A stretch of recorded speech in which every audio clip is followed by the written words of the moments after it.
in Arizona and $30 billion in Ohio. It's among the largest private sector investments ever in the history of Ohio and Arizona. And this historic funding will be used to build new semiconductor fab facilities and modernize and expand existing ones in Arizona, Ohio, New Mexico, and Oregon. Combined, it will create nearly 20,000 construction jobs, many of which will be union jobs. And I made it real clear, everybody has a right to organize, man, to have their labor rights protected. But look, this announcement will also support 10,000 manufacturing jobs, 3,000 right here in Phoenix, with salaries averaging over $100,000 a year and don't all require college degrees. That's a change. For the first time in a long time, many of these facilities won't just manufacture regular semiconductors. They're going to once again begin to make the most sophisticated, advanced, and powerful leading-edge chips. Each chip has, it blows my mind, has trillions of tiny features. The width of a strand of human DNA, 40,000 times thinner than a single human hair. They require manufacturing precision, down to the size of a single atom. The process is enormous, requires enormous amounts of information, and with lightning speed they'll produce. And they're critical to emerging technologies. They're going to power the future economy, like artificial intelligence, quantum computing, 6G communications.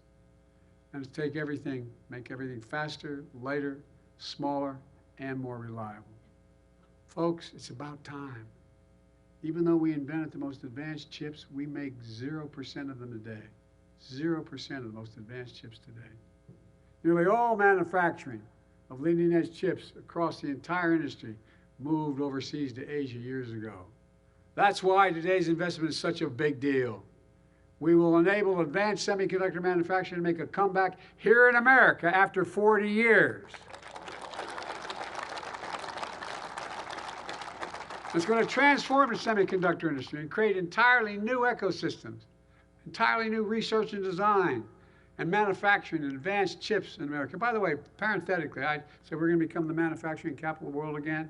People looked at me like I was nuts. Where the hell's it written saying we're not going to be the manufacturing capital of the world again? We've already created 825,000 new manufacturing jobs, and you're just getting us started. There's not a damn thing America can't do if we set our mind to it.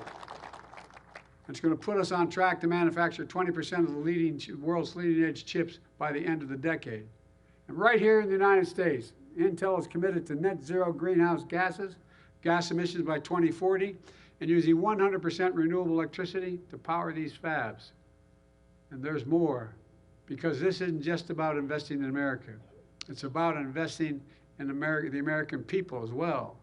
That's why we're dedicating $50 million of CHIPS funding to partner with Intel and community stakeholders like community colleges, state and local governments, labor unions, and universities to train a new generation of workers for the semiconductor industry.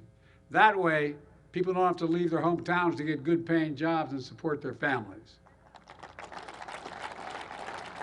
And here in Arizona, Arizona State University is expanding its engineering program. Catch this. Every time, you guys know this, every time I say it and I talk about it, it's just astounding to me. It's going to expand their engineering to over 10,000 additional students. 10,000 additional engineering students. Community colleges are training new technicians and launching free semiconductor technician programs led by Intel employees. Local unions are building training centers for apprenticeships. And Intel is investing in semiconductor education starting as early as high school, so students get hands-on experience and a path to good-paying jobs, whether or not they get to go to college. The same thing is happening in other states as well. It's all part of my Investing in America agenda, which has attracted $675 billion. $675 billion in private sector investments and ignited a manufacturing boom in America, a clean energy boom, a jobs boom, all here in America, finally. Since I took office, America's had the strongest growth of any major economy in the world. Nearly 15 million new jobs, The longest stretch of unemployment under 4% in 50 years. 450. Growth is strong. Wages are up more than prices. Inflation is down dramatically. We have more to do, I get it, we have more to do. But no question our plan of delivering for the American people is working now. And since I came to office here in Arizona, because of your investment in the American agenda, we've deployed and developed nearly $8 billion in federal funds to upgrade infrastructure and clean energy. Right here in Arizona, we've created 300,000 new jobs. Let me say that again. In Arizona, 300,000 new jobs. Because I was finally able to beat big pharmaceutical companies. Because Medicare, I've been trying for years. But Medicare now has the power to negotiate lower prescription drug costs for seniors, including 1.4 million seniors right here in Arizona. And to put this in perspective, whatever prescription you have made by any American drug manufacturer, jump on Air Force One with them. Fly to any country, any major city in the world, from Toronto to Berlin to Baghdad, anywhere around the world. We'll get off the plane, you bring that prescription into that country, you'll be able to buy it for 40 to 60% less. It's wrong. So guess what? When we began to manufacture, we negotiate with, when I said, look, Medicare buys all these drugs, billions of dollars worth to take care of Medicare and Medicaid. Well, guess what? You know how much it costs to make insulin? Anybody know anybody needs insulin? Raise your hand. You're darn right. Well, guess what? It's now $35 a month. You know how much? It was $400 a month. You know how much it costs to make it? $10. $10. And they will cap the total out-of-pocket expense for prescription drugs, all the drugs a senior has to take, all of them, at $2,000, including expensive cancer drugs that cost $10,000, $12,000, $15,000 a year. They never have to pay more than $2,000 a year for all the drugs they need. But folks, by the way, not only saves seniors money, it saves taxpayers a significant amount of money.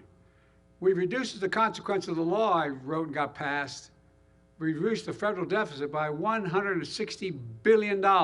Hear me? $160 billion. You know why? Medicare doesn't have to pay $400. They have to pay $35 for that prescription, and much, much more. Exorbitant prices. It's all part of my economic vision for this country. I determined that I was going to build the economy from the middle out and the bottom up, not the top down. Because when you do that, the poor have a ladder up, the middle class does well, and the wealthy still do very well. We all do well. Let's be clear. Let's be clear. It's a fundamental break from the trickle-down economics supercharged by my predecessor. On his watch, companies sent American jobs overseas for cheaper labor and imported products. We're creating jobs in America and exporting American products. Well, my predecessor and his allies in Congress want to go back. In fact, the vast majority of the team on the other side, my Republican friends, didn't vote for the CHIPS and Science Act. The majority of them did. And now they're trying to repeal the Inflation Reduction Act, the most significant action ever on climate. That's going to create hundreds of thousands of jobs, many of them in their own states, in your district, particularly in states like Arizona. That's when my predecessor was in office. He enacted instead a $2 trillion tax cut, where they overwhelmingly benefit the very wealthy and the biggest corporations. By the way, I'm not anti-corporation. I come from the corporate state of America. More corporations are incorporated in Delaware than every other state in the Union combined. And I represented for 36 years. But they can't get greedy. And we want to do, here's what he wants to do this again. The bottom line, I want to build a future in America. My predecessor is going to let the future be built in China and other countries, not America, because it may be cheaper for those investing. Folks, I promise to be the president of all Americans, whether you voted for me or didn't vote for me. Today's investment helps all Americans in red states and blue states, all across America, urban, rural, suburban, and tribal communities. But we're not leaving anyone behind. We're not, if we invent it in America, it should be made in America.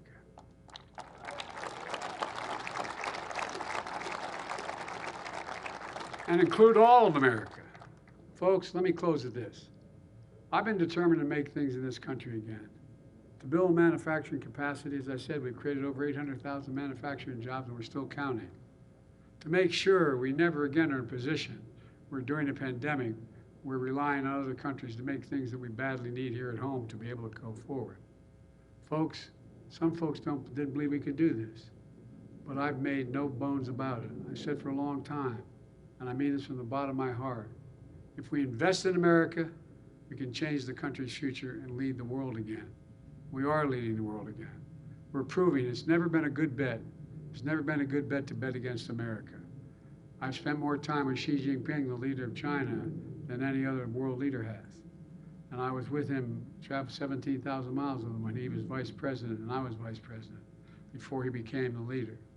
And we're in the Tibetan Plateau, and he asked me, he said, "Can you define America for me?" I said, "I sure can, one word." And he looked at me, I said, "Possibilities, possibilities." We haven't been the only nation in the world that's never, we have come out of every crisis we've ever been in stronger than we went into that crisis. There's nothing beyond our capacity. I've never been more optimistic about our future. Just have to remember who in the hell we are. We're the United States of America. And there's nothing beyond our capacity when we work together. So God bless you all, and may God protect our troops. You're the best, you're the best. This is going to transform the country in a way you don't even understand yet. Thank you, thank you, thank you.